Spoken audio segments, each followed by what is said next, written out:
Referensi buku fiksi The Act of Miracle. Nama saya Lamderni Rezeki Stohang dari kelas 11 IPS 2, tugas Bahasa Indonesia.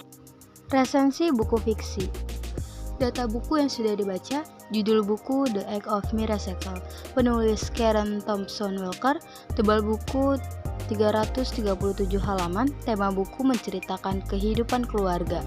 Penerbit PT Gramedia Pustaka Utama, tahun terbit 2012. Isi buku novel ini menceritakan kisah seorang anak yang harus menghadapi segala perubahan alam, perselingkuhan ayah dengan wanita lain, dan teman-teman dekat mulai pergi ke tempat lain dengan keluarganya untuk menghadapi perubahan. Sebagai seorang manusia, Julia yang menghadapi pengalaman cinta pertama. Dan pada akhirnya sebagai manusia, keinginan kita yang paling sederhana ialah kita hanya ingin orang-orang tahu bahwa kita ada di dunia ini. Rasa kecewa dan hancur yang dirasakan Julia, tapi ia harus kuat untuk menjalankan kehidupannya.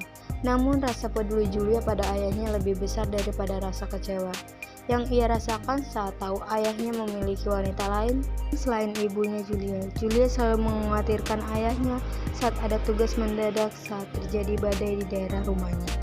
Ia selalu menunggu kepulangan ayahnya. Hari pun berjalan begitu dengan sang ayah resmi bercerai pada mamah dari Julia. Sang ayah pun memutuskan untuk menikah kembali pada selingkuhannya. Mama dari Julia hanya bisa depresi dan menjadi seorang pemabuk. Perasaan yang dirasakan Julia semakin campur aduk, namun ia harus kuat dan Julia pun menjalani hari-harinya dengan belajar menerima apa yang terjadi di kehidupannya sekarang ini. Kelebihan dari buku dibaca, ia memiliki cerita yang menarik dan menceritakan kehidupan yang terjadi di kehidupan seseorang, dan ia juga mengajarkan gimana kita harus kuat dalam menghadapi segala hal yang terjadi di dunia ini dengan hati yang sabar. Kekurangan dari buku, tidak ada satupun gambar dari cerita tersebut. Pesan moral dari cerita, kita harus kuat, sabar, dan yakin dalam kehidupan, karena dari jika kita hanya bersedih-sedih, itu semua hanya membuang waktu dan tidak menghasilkan yang terbaik.